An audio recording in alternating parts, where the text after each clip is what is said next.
Okay. All right, welcome everybody to the reviews training for community programs reviews in PrimeroEdge. My name is Nicole Vance. I'm the coordinator for the community programs team, and we've got a couple of people from our team that will be presenting today. But first, a couple of housekeeping items. I thought I had this set up to share my screen and what I want to do. Okay, while I get this, I should have practiced. Um, while I get this up and going, I'm just going to give a quick reminder that we are recording this call and we will be posting it for people to see afterwards, even if you're not able to come to this. Obviously, if you are in it, then you'll get it as a refresher, and we'll make it available on CACFP Central and all the other ways that we have information going. Okay, I'm going to share my screen now. Can someone confirm that it's sharing? Okay, thanks, Devin. I can see your video. Thanks. Um, so we are going to go ahead and get started. Just a couple of housekeeping items I'm going to start with. We've got the community programs team here with us. They're all set as co-host status, and I'm just going to remind them to look for people in the waiting room, let them in, and then we are going to ask all of the participants to remain muted unless you have a question, just so we don't get any background noise. And community program team, if you see that we are getting background noise and it doesn't sound like it's a question, if you are able to mute that person, that would be great so that we can just make sure that we've got a clean recording for everybody.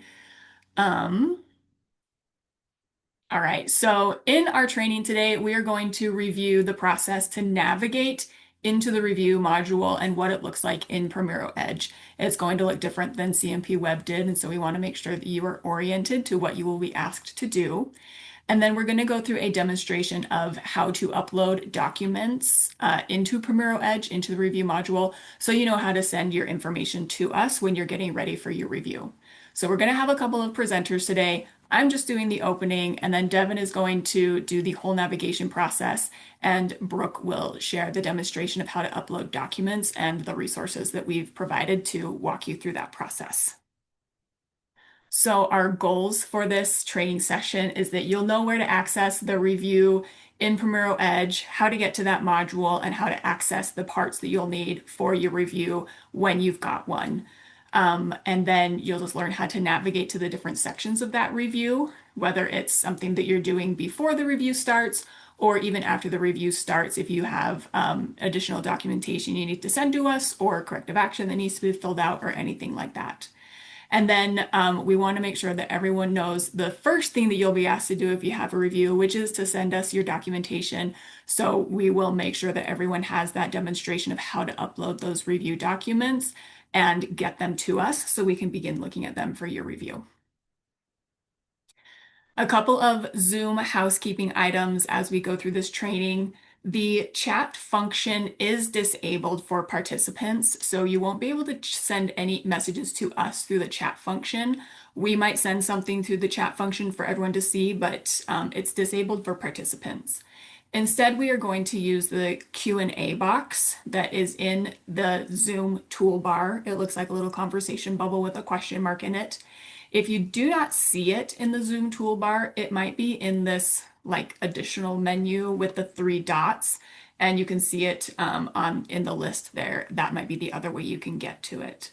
But if you open that Q&A box, it looks like this. You can type your question into the box, and then any of us on the community programs team can see that question, and we can either type in an answer to it or answer live in the call. And we usually also, like if we see a question that's typed in, and even if we respond with a typed question, we try to bring that out so everyone can get the information that was shared and it will be saved in the recording.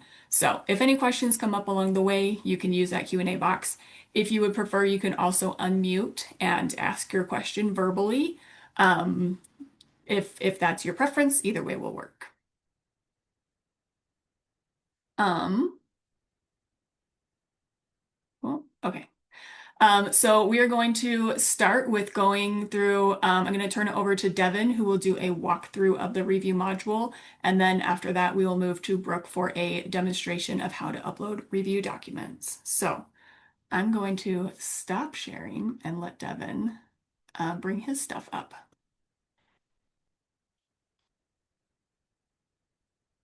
Okay, can you just confirm you can see that? Okay, Yes. good, Yep, looks good. good. Great. Well, good morning, everybody. Really appreciate everybody that's attending today. Um, Great to have everybody virtually. So, like Nicole says, I'm going to go over the reviews training for you all through the new PrimeroEdge review module. The first thing I'm going to go over is, oh, I'm sorry, let me start. Give me just a second here.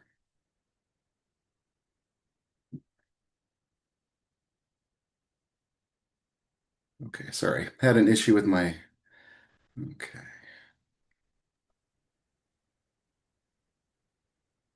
Okay. Is that okay? Can you Okay, still see yep, that? Okay. yep. Yeah, The kind slide of is had a back, little issue yes. with my PowerPoint here. Okay, so first step here will be, let me change here. Sorry, suddenly not seeing what I need to see.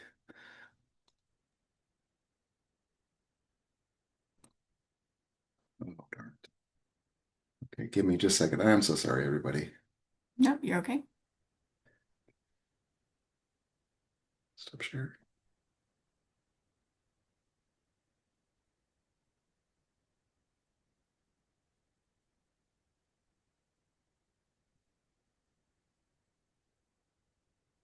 Okay, so the first step you're going to do when you log into PrimeroEdge. Basically, when you log into PrimeroEdge, you're going to have two different sections here in purple.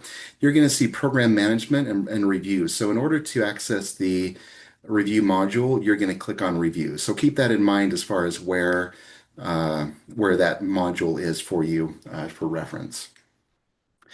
What I'm going to go over with you here, when you do log into the reviews, you're going to see a little section called My Reviews. So when you click on that one, you're going to see some different sections. You're going to see a general info tab, a site selection worksheet tab, a correspondence tab, a technical assistance tab, corrections tab, and a documents tab. So again, what you'll do is you'll go to My Reviews and you'll click on Administrative or whatever review type that's going to say. So you're going to click on that little hyperlink that's found under review type. And once you do that one, then it's going to open the review. The review is going to open and there's going to be the multiple tabs similar to the tabs that I just talked to you about. Now the tabs may change as the review progresses. So in addition to the general info tab, again, you're going to see the site selection worksheet, the correspondence and documents tabs. You might also see a corrections tab and a technical assistance tab. You don't see them now, but I will show you them later. In fact, if there are any findings for the review that the specialist that's doing your review indicates, then that will show up. So I'll show you those in just a minute, and that'll be part of the walkthrough that I show you. And you'll notice that generally the review will open automatically in the General Info tab, which let's go over that section first.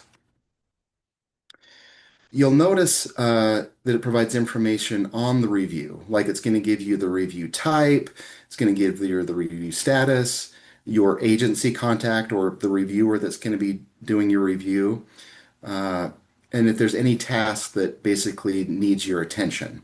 So as the reviewer moves through your review, the task that you need to complete next will populate. So for example, the next task could be here to complete your corrective action. And then when the remaining tasks are listed, you can click on that little hyperlink with the underlining on it, and that'll take you directly to the task. So it's a convenient way of just taking you directly to the next step that you need to follow in the review process. The review schedule table is also going to provide the different review steps in the process. It's going to give you start dates, end dates, for each step. And that's a nice way for you just to follow along as the review progresses. Now, the site selection tab is the next one, and it might be the tab that's available next to you. So if you are just an independent center, you just have one center, this isn't going to show up. So if you just have one center, don't be surprised that you're not seeing this. So this tab will most likely be completed by the specialist conducting the review, uh, and it's going to be there for you to review. There's nothing really there for you to do other than just to view it. So if you have, 80 centers, and if you have, let's say, 200 homes under your sponsorship, then the review, those homes and centers being reviewed will be listed here. And you'll notice near that top left-hand side, there's two little radio buttons, one for centers, one for homes. Basically, you just toggle between the two if you have centers and homes. And most of you probably don't have homes, but for you that do, you toggle between the two to determine which ones are being reviewed. Okay, and then the next tab we're going to go to, we just finished up the site selection worksheet tab. We're going to move over to the third one over, which is the correspondence tab. And this is going to have basically two different tabs within it. So you notice up above, underneath the main tabs, there's going to be a letters tab and then a messages tab. The letters tab is used to send updated and uploaded letters to you as a sponsor, and we send those to you email. So we upload them here and it sends directly to you as a sponsor. And then this tab will also track the history of the letters that have been downloaded or emailed. The messages tab can be used to send messages between basically the specialist conducting your review and you as the sponsor contact. Um, so let's take a look at how the letters tab works. There's basically two sections that you'll see here. There is the print letters section, and then down below is the letter history section. After a reviewer sends a letter to you, the letter will display in the correspondence tab, and then the letters tab for both the specialist and you as a sponsor. Um, Now, going into the print tab section, you notice the little green arrows on the left side of I'm sorry, the arrows that are pointing right, not to be confused with the green arrows, but the ones that are pointing right. You'll notice that if you click on those, it'll drop down the information within each of those. So keep that as something to think about.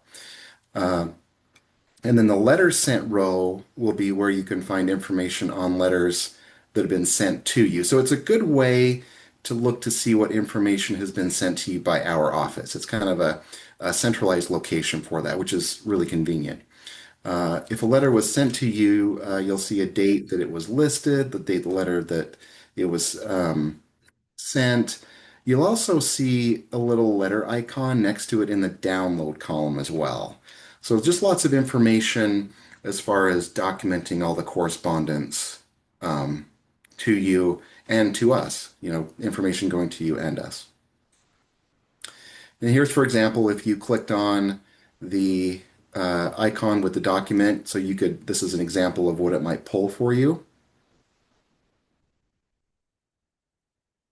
And then you can basically take this and you can open it or you can, print to PDF, whatnot. Okay. And then you can click the print icon in the letter sent row. And this is going to indicate that you printed the letter.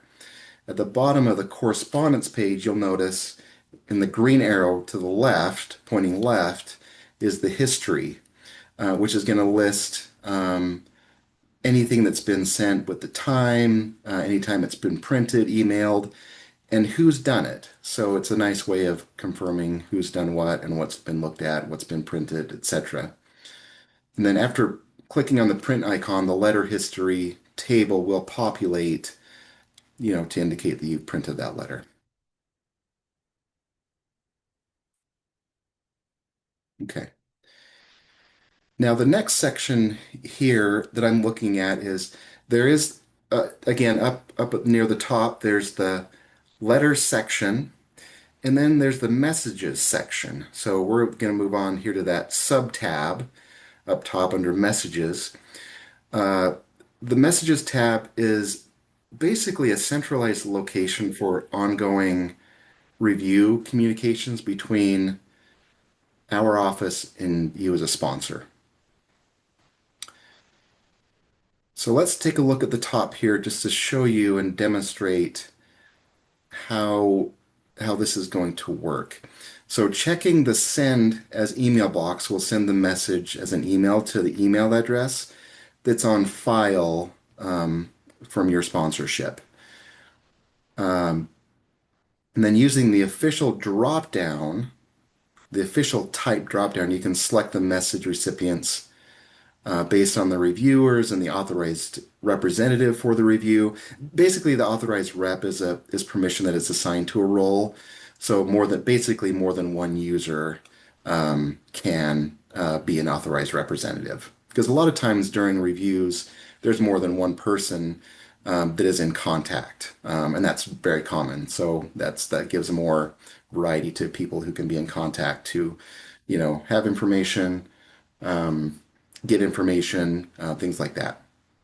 And then you can add additional email addresses in the text box under the recipient list, basically by clicking on the two little box and click the add button to move the email address to the recipient list once you put in a new email address.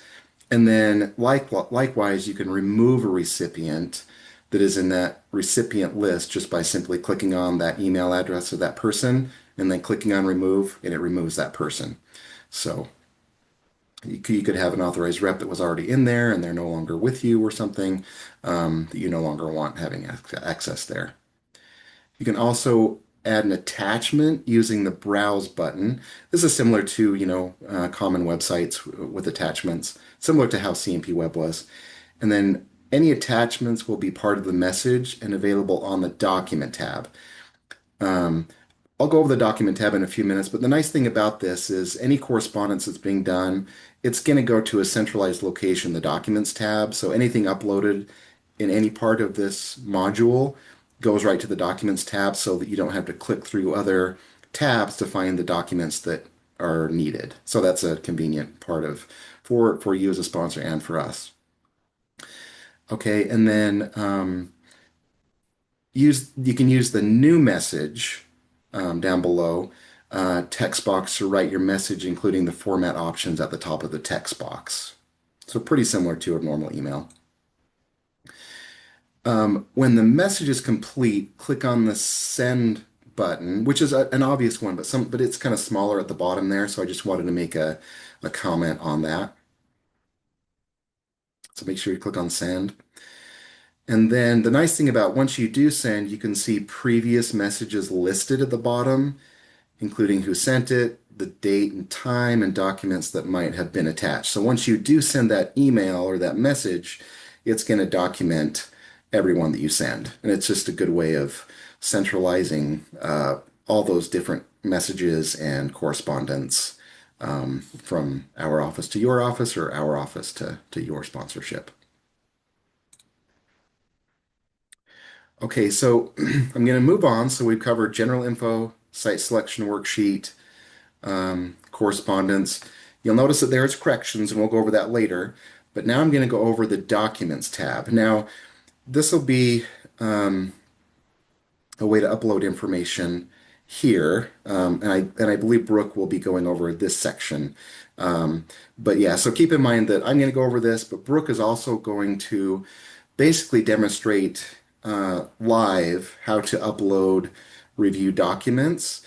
So it's kind of a way to kind of train you both ways, but we felt like having another person actually demonstrate it and go through it would be very helpful too. So keep that in mind as I go through this process. She'll show you how to do this one after my presentation.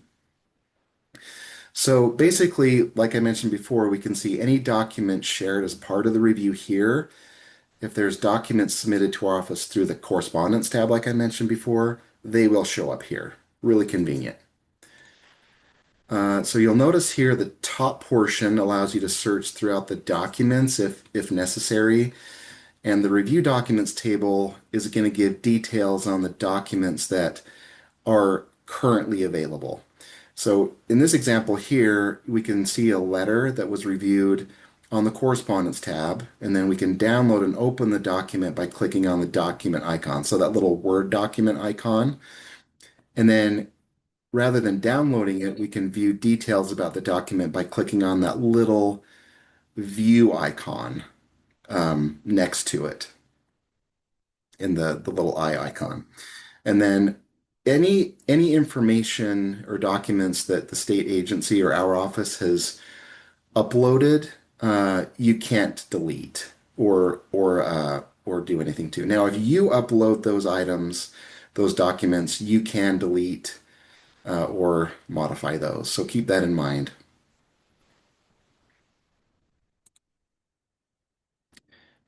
And then you can upload a document directly to this table by clicking on Add a New Record. So that on the kind of mid-page in purple, Add New Record. And then what's going to happen is you're going to select the type. So basically, it's going to ask you to choose a type from the drop-down. So depending on your choice, if you choose general where it's going within the module, it's not going to require you to select form and section. But if you choose, for example, form or form question or corrective action, it might ask you which form, and then which section it's going to go to. And it will prompt you. So if it stays in gray, then you don't need to. It'll prompt you to where it needs to go, if it needs to go anywhere. Okay, and then click Browse to upload a file and add a document description to the text box. Pretty similar to, normal websites when you're uploading information. Now, one thing to keep in mind, it's very important, and we've seen this with our renewals this year. Make sure when you have uploaded a document that you click on that Insert button. That's an easy one to forget, but make sure you click on that. Otherwise, it's not going to upload. If you do click on that, you'll get a green success message at the document, and it's going to appear at the right-hand side of the page. And then the reviewer is going to be able to see the document has been added. So it's going to automatically upload here. And notice that you can edit the document you have added, like I mentioned before, by clicking on the pencil icon.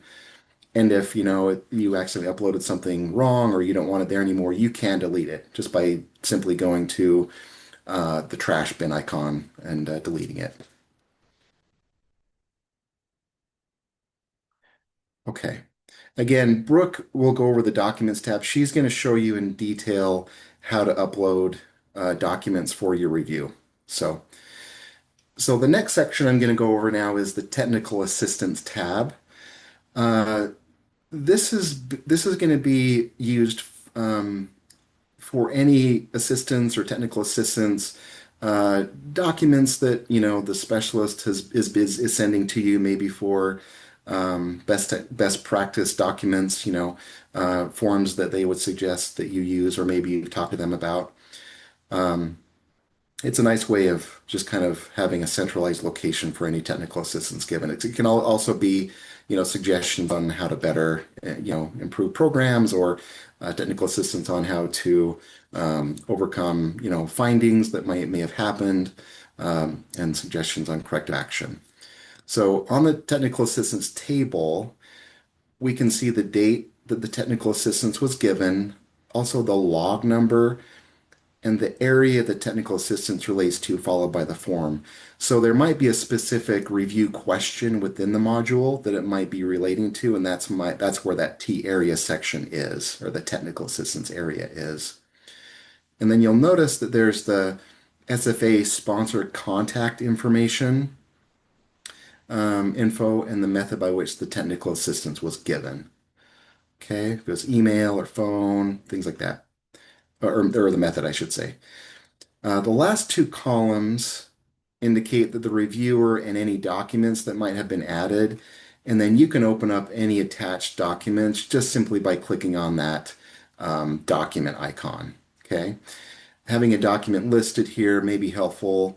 As as the reviewer, your specialist or your reviewer may upload documents and you have requested, or documents or tools that may assist you in administering the program. And then you'll notice here in that little 1051, the log number, you can just simply hover over that one and it's going to give you a general summary of what that specific technical assistance item is rather than having to click through. It's a kind of a easy way of just browsing to see what it is before you click on things. Kind of a time saver. Okay. The nice thing about this too is there's a report that you can generate based on all of the different technical assistance areas because you might have one, you might have 10 different areas of technical assistance. If you want to, there is a technical assistance log report. So if you click on generate report, it's going to give you something like this, and it's going to give you a summary of everything. You know, so it's a nice way of just, if you need to report to anyone what that is or training your staff, it's just a nice way of, printing it, or if you wanted to create a PDF for it, to, email someone, send to someone, report to someone, just a convenient uh, summary of all the technical assistance areas. Okay. Now we've just hit the technical assistance and we did have earlier where we didn't have all these tabs, but we're assuming here that, the hypothetical sponsor has had findings. So this is where the corrections tab comes in. Um, so this tab can be used to view the corrective actions added by the specialist or the reviewer doing your review. And this is a way for you to respond to the corrective action, including adding action plans or even uploading documents that would support your corrective action if necessary. Now you'll notice that there's a number in parentheses up in the corrections tab. So you'll see the number 4. Basically, what this is going to mean is that there are 4 areas of non-compliance that need to be addressed. Okay, so you'll notice that there's different um, uh, statuses, if you will, and I'll just go over those. So you'll notice that there's a flagged status, which is the reviewer's flagged a question that basically needs a corrective action plan from you as a sponsor.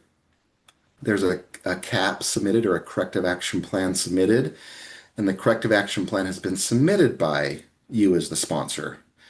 Okay, and then there's another, which is CAP rejected, which is the corrective action plan has been submitted by you as the sponsor, but it's been rejected by the specialist. And there should be a reason for that. So it's basically like, well, we needed more information on, who is doing what or when something needs to be taken care of, something like that. Basically, it's been rejected and just additional information is needed to be in order for the corrective action to be satisfied and for the review to be closed. Corrective actions accepted or CAP accepted, pretty obvious. The corrective action plan has been accepted by the reviewer. CAP removed. The corrective action plan has been removed by the reviewer. Problem resolved. The problem has been marked as resolved by the reviewer, so it's fine. Uh, RE flagged. The question has been reflagged by the reviewer. So there's different statuses there that I've gone over, and I would imagine when you're getting reviews and if you have findings, they can review those with you. But that's what you're going to see in the different parts of the review as far as the status of each of the different corrective actions. Okay, now you'll notice we can see some basic information about each of the corrective actions in the table, including the form section, a site. There's going to be the question number, due date, current status, and who created the corrective action and when. And then in the table, click the right-facing arrow, which is circled here. That's in the far left column, and that's going to basically open up that finding that will need to be addressed by the sponsor. And you'll notice when we do that one, it's going to open that up. So we have the civil rights question hypothetically here. And then what you'll notice here is we can see the expanding corrective action, and then the next to the question number you can click to show the preview to see the question and the response, and then the response cannot be edited here. Okay, and then you can see the question and the reviewer response to the question. And then if the specialist entered any comments, they're going to be here for you to look at. So it might, uh, so keep that in mind. It could be suggestions, technical assistance, or just what more details there were with the finding itself. And then if you click hide preview, it will collapse that section. So there's lots of different ways within the system, within the questions, where it gives you information to help you to successfully respond to the finding. Okay, and then we can see the due date for the corrective action here. There's not one there, but you can see where it would be. So basically, if a specialist, just finished up the review and they're going to give you a month, then that might be December 6th, 2025 is the due date, hypothetically. You can upload documentation using the add button or view documents by clicking on the view documents hyperlink. So if anything's been uploaded, and then documents can be added to corrective action questions by both you as the sponsor and also to our office from our office as well.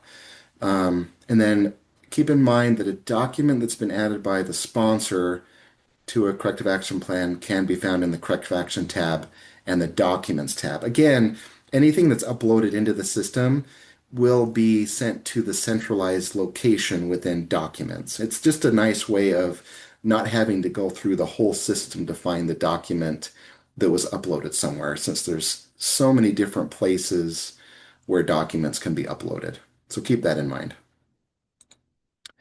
Okay, and then this section here, which is the status of the corrective action. So if it's flagged, it means that, corrective action is needed and it hasn't been responded to. And so it's basically the sponsor will need to respond to that finding, which is found here.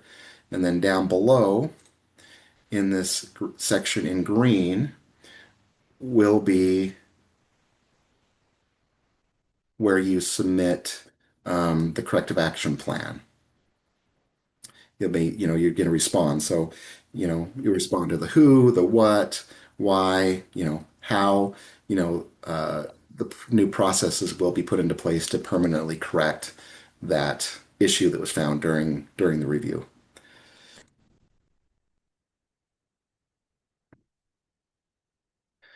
Okay, you have the option to save your corrective action plan, come back to it at a different time by clicking save, and then when ready to submit to the reviewer, basically click save and submit.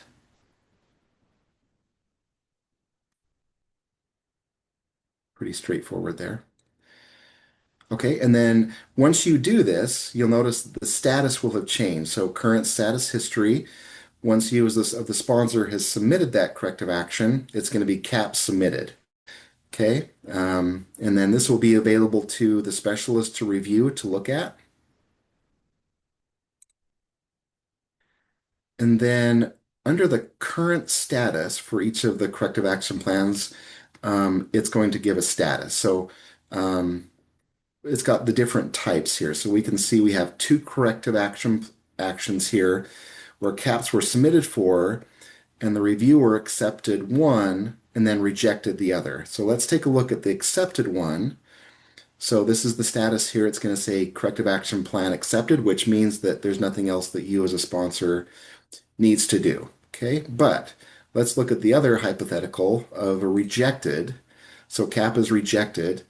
And then what we can do here is we noticed here, let's scroll down and we'll indicate. So you'll notice that up above, there's the history basically of what's been submitted. The second flagged for corrective action down, well, I guess I should say that the section that says flag for corrective action, you will enter the new plan or the additional information that the specialist has asked you to address in order for that specific finding to be sufficient so that that can be accepted. Okay. And then the current status has been updated to CAP submitted and is ready for review by the reviewer. Okay, so it kind of goes back and forth a little bit. Okay, so that's basically the corrective action plan. I'm briefly going to cover a couple other topics here. You're going to notice that there's going to be a fiscal action um, tab, and this is going to be basically four different sections within this tab. There's going to be the calculate meal reimbursement, calculate meal disallowance, other fiscal action, and then fiscal action summary. So basically, if there is any sort of fiscal action or an overclaim that has been processed, it will be found here. There's no actions that you as a sponsor need to take on this tab. It's basically just for viewing. Uh, so keep that in mind. It's nothing really accessible to you. It's basically all put in by the specialist. Okay. You can filter by institution type and month, then click apply. So there's going to be, if you have more than one site, you can use the arrows to expand or collapse the steps to see or hide additional information as necessary. So it's a nice way of the system allowing you to see and unsee certain things, collapsing and uncollapsing screens or parts of the sections. The calculate meal disallowance step, it's filtered by site and by month. You can scroll down and see all of the remaining information here. Basically, what we're looking for here is we're looking at how much milk was purchased versus how many children were served by age group. And then it calculates how much milk was needed. And then if insufficient milk was purchased, then this will be documented here. And you can see possibly what issues there were. Okay. There's a spot to view the view agency comments at the bottom.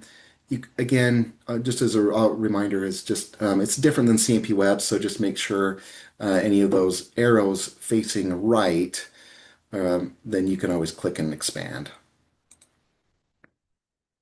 And then if any other fiscal action's been added, it's gonna just kind of come under other fiscal action. Okay.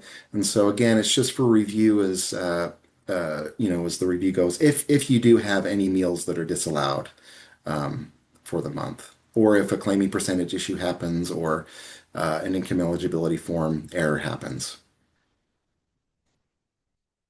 And then basically the fiscal action summary sub-tab is basically just going to provide a summary of all three of the other tabs that were there. And it'll give you, in red will be basically an overclaim, where in green will indicate an underclaim, basically money going back to you. Maybe it was an IEF that was approved at the paid rate, but actually should be free, and we move that over, something like that. And then basically, if the reviewer adds review notes for the sponsor, they're going to appear here, and you can see those. There's no actions that you really need to take. It's just more information for you if necessary. And then if a comment doesn't fit in the column, you can hover the mouse over it to see the entire comment. So you can also click on the magnifying glass icon to expand that specific note.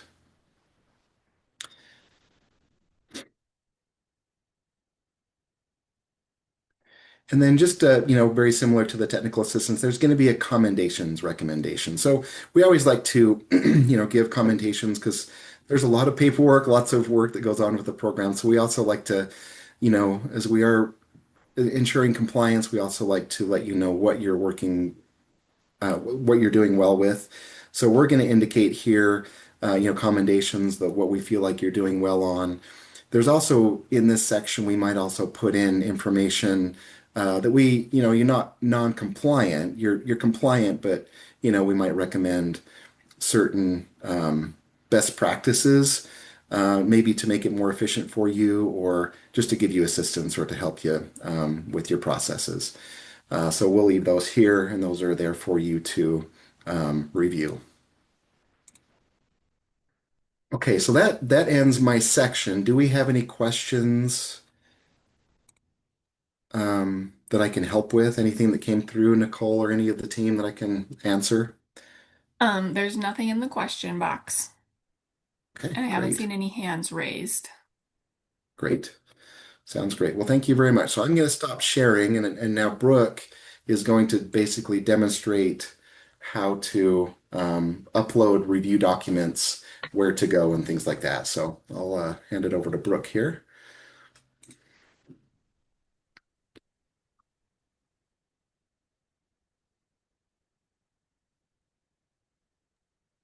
Okay, you can see my screen share. Yes, I Yes. see the test Okay, site for perfect. PrimeroEdge. Awesome. Okay, so like Devin mentioned, I'm going to do a quick walkthrough of how to upload documents. That will likely be everybody's first experience in the review module, so we just want to walk you through those steps. Um, so this is what you're going to see on your main page when you log into PrimeroEdge. In your workspace here, you have the different modules that you have access to. So far you've probably been working in the program management to work on your application. Um, Today we're going to be looking under the review module. Okay, so after you click into the review module, you're going to go over to the side here and click My Reviews. This is going to list all of the reviews that you have access to. So right now you'll only see your current year's review once it's been open. But then as the years go by, you should see old reviews here as well.